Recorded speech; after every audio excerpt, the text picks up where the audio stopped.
अस्सलामुअलैकुम। फ़िज़िक्स पढ़ी आसान में खुश आमदीद। मैं हूँ डॉक्टर मोहम्मद फैसल मलिक और ए लेवल सब्जेक्ट कंटेंट आज हम करेंगे ग्रेविटेशनल फील्ड एंड फोर्सेस। जी, अक्टूबर नवंबर 2024 का पेपर 4-1 है और इसमें ग्रेविटेशनल फील्ड से रेलेवेंट जो क्वेश्चन है वो सॉल्व कर रहे हैं। Question number 1 A part, state Newton's law of gravitation. Gravitational force जो होती है वो डायरेक्टली प्रोपोर्शनल होती है product of message m1 m2 के और इन्वर्सली प्रोपोर्शनल होती है square of the separation between them के। तो इसको हमने एक्चुअली उसने स्टेट का है तो हम फार्मूले की शक्ल में नहीं बल्कि वर्ड्स की शक्ल में लिखेंगे कि gravitational force is directly proportional to the product of masses and inversely proportional to the square of their separation. और इससे नेक्स्ट क्वेश्चन इसका बी पार्ट है कि एक प्लेनेट को हम यूनिफॉर्म स्फीयर के तौर पे कंसीडर कर लेते हैं।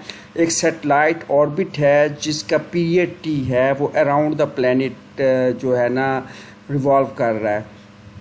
तो हमने क्या करना है, the height of the orbit जो है वो एडजस्ट हो सकती है और जो फिगर वो हमें शो कर रहा है वो variation of height time period का जो है हमारे पास 2/3 वैल्यू है उसके साथ जो है हमारे पास शो करेगा। ये देखें, ये ग्राफ आ गया आपके पास।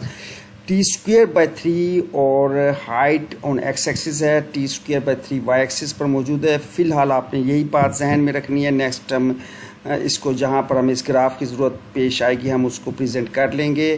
क्वेश्चन का पूछा गया है बी का 1 part, first part, by reference to the forces explain why the orbit of the satellite is circular. तो हमें पता है कि ग्रेविटेशनल फोर्स प्रोवाइड्स करती है हमें।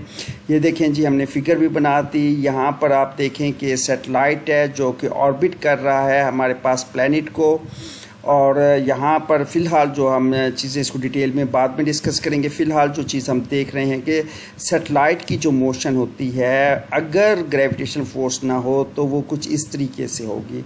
तो perpendicular to this direction of satellite हमारे पास एक ग्रेविटेशनल फोर्स एक्ट करती है towards the centre of that जो हमारा प्लैनेट होता है। तो ये फोर्स ग्रेविटेशनल फोर्स जो है कंपेल करती है सैटेलाइट को सर्कुलर मोशन पर। तो हम क्या लिखेंगे, हमारे लिखेंगे gravitational force act perpendicular to the direction of motion of the satellite thus provides the necessary centripetal acceleration.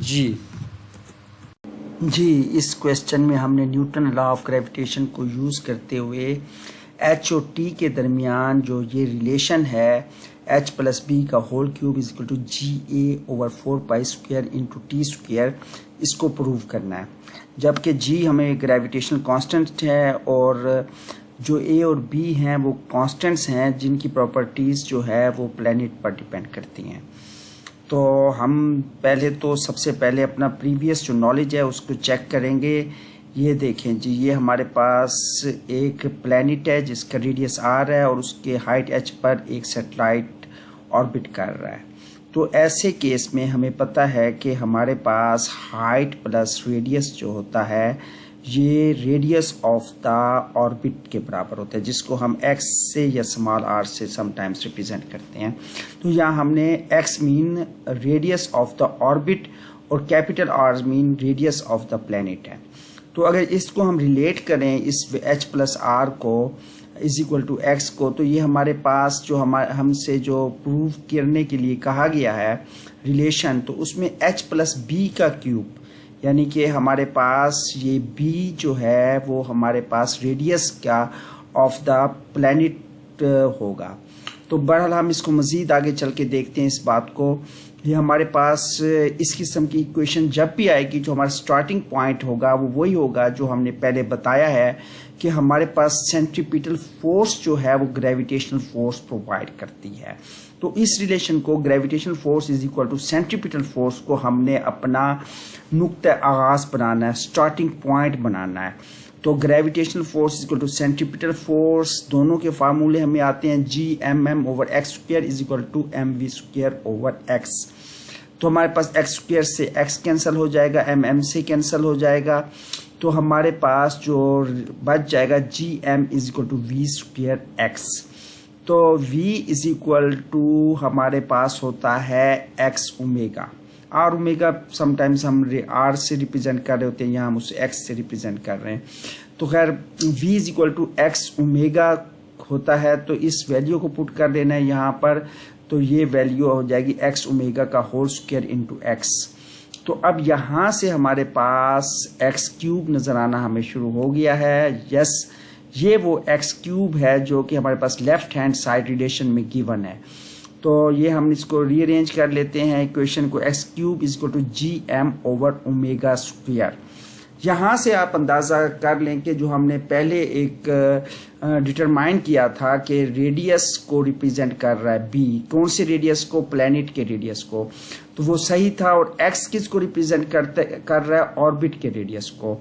तो इसको आगे ले जाते हैं तो हमारे पास ये ओमेगा 2 पाई ओवर टी होता है। वो t जो हमारे पास रिलेशनशिप राइट हैंड साइड पे नज़र आ रहा है, उसका भी अब हमें अंदाज़ा हो रहा है कि उसको हम कहाँ से लेके आएंगे। तो ये value omega is equal to 2 pi over T की वैल्यू पुट कर देंगे, तो हमारे पास x cube is equal to G M over 4 pi square over T square बन जाएगा। तो अगर हमें इसको देखें तो हमने रिलेशनशिप डिटरमाइन कर लिया है, टी स्क्वायर हमारे पास ऊपर चला जाएगा, क्यों, तो हमारे पास इक्वेशन यू बन जाएगी G M over 4 pi square into T square. जी बिल्कुल सही, X cube mean H plus B का होल क्यूब, और बी क्या हो गया, रेडियस ऑफ द प्लैनेट हो गया, और एम जो है वो हमारे पास एक ही जगह ले लेगा, तो वो मैस ऑफ द प्लैनेट होगा। तो हमने रिलेशनशिप वो फाइंड कर लिया। तो X cube is equal to H plus B का whole cube, hence H plus B का whole cube is equal to G A over 4 pi square into T square. तो ये हमारे पास जो है ये आंसर है। जी आगे चलते हैं। जी थर्ड पार्ट है, ग्राफ में मौजूद लाइन का ग्रेडियंट और इंटरसेप्ट लेते हुए ए और बी की वैल्यूज़ फाइंड करनी है। सबसे पहले तो हम स्टार्ट वहीं से करेंगे जो हमने पहले जानते हैं हम कि हमारे पास जो इक्वेशन है ये हमने पहले सॉल्व की हुई है कि हमारे पास ए और बी एक्चुअली हैं क्या। ए और बी हमारे पास रेडियस ऑफ द प्लैनेट है और ए हमारे पास मैस ऑफ द प्लैनेट है। तो यहीं से यूनिट हमारे पास आ जाएंगे कि बी का यूनिट हमारे पास मीटर आ गया और ए का यूनिट किलोग्राम आ गया। तो इस तरह हमने ये यूनिट लिख दिए और आगे हम इस इक्वेशन को लेके चलेंगे। तो हम इस इक्वेशन को कंपेयर कर लेते हैं हमारे ग्राफ के साथ जो वैल्यूज़ वाई एक्सिस और एक्स एक्सिस पर गिवन है। तो यू कैन सी क्लियरली कि हमारे पास जो वाई एक्सिस पर मौजूद है वो टी स्क्वायर ओवर 3 है, यानी क्यूब रूट है टी स्क्वायर का। तो हमने ये दो इक्वेशंस को कंपेयर कर लिया है। तो इसमें हमारे पास जो एक्स एक्सिस पर हाइट की वैल्यू जो है वो है और हमारे पास इक्वेशन में हाइट क्यूब में गिवन है। तो हम वेरी इजीली हम अगर क्यूब रूट लेते हैं इक्वेशन का तो हमारे पास इक्वेशन कुछ इस तरीके से आ जाएगी।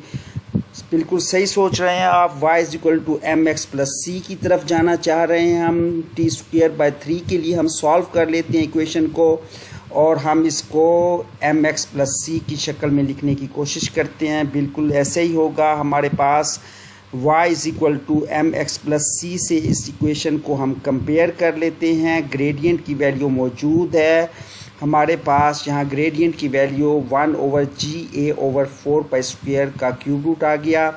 तो हमारे पास इस ग्रेडियंट की वैल्यू हम फाइंड कर सकते हैं ग्राफ से। जी 1280 y2 minus 360 y1 over x2 12 into 10⁻6 minus 0। तो हमारे पास ये 7.67 इंटू 10⁻⁻5 की जो वैल्यू है ये हमने हासिल कर ली ग्रेडियंट की, और इस वैल्यू को हम पुट कर देते हैं। तो वेरी इजीली हम इस इक्वेशन से हमारे पास 4 पाई स्क्वायर ओवर जी ए, 4 पाई स्क्वायर को हम ऊपर ले गए हैं। तो हमारे पास यहाँ अगर आप नोट करें तो अननोन ए ही रह गया है जो कि हम चाहते थे। तो हमारे पास इस ए की वैल्यू के लिए रीअरेंज करते हैं इक्वेशन को। ऑल वैल्यूज़ हमारे पास नोन है, जस्ट कैलकुलेटर का इस्तेमाल करना है, और ए की वैल्यू हमारे पास 1.3 इंटू 10⁻⁻24 किलोग्राम आ गई। चलें जी बी की तरफ चलते हैं। हमारा सी हमारे पास जो है वाई इंटरसेप्ट यानी हमारे पास जो है वो हमारे पास है वो B over ji A over 4 pi square का क्यूब रूट है। तो हमारे पास इस वैल्यू को फाइंड करने के लिए हमें वाई इंटरसेप्ट का पता होना ज़रूरी है। तो वाई इंटरसेप्ट में जो हमने अभी यहाँ आपको ये मेंशन किया है, ये वैल्यू हमारे पास ऑलरेडी ग्रेडियंट की है। रिमेंबर कि हमने जो ग्रेडियंट फाइंड किया है ये उसकी वैल्यू है, तो formula y intercept is equal to B into gradient हो जाएगा। तो वेरी इजीली इस इक्वेशन में हमारे पास वाई इंटरसेप्ट और बी अननोन है। वाई इंटरसेप्ट को जाते हैं ग्राफ से हम फाइंड कर सकते हैं, तो हमारे पास इजीली बी की वैल्यू आ जाएगी। ग्रेडियंट ऑलरेडी मौजूद है, तो ग्राफ में हम ऑलरेडी नो है कि हमारे पास 360 जो है हमारे पास वाई इंटरसेप्ट है। इस वैल्यू को पुट कर देते हैं, तो यहाँ पर हमारे पास y की वैल्यू पुट करने से हमारे पास जो है 360 ओवर जो हमारे पास ग्रेडियंट था 7.67 इंटू 10 रेज़ टू पावर -5, तो 4.7 into 10 raise to power 6 meter आ गया। तो ये b की वैल्यू आ गई, a की वैल्यू भी आ गई हमारे पास। तो ये हमने इस क्वेश्चन से 5 नंबर हासिल कर लिए।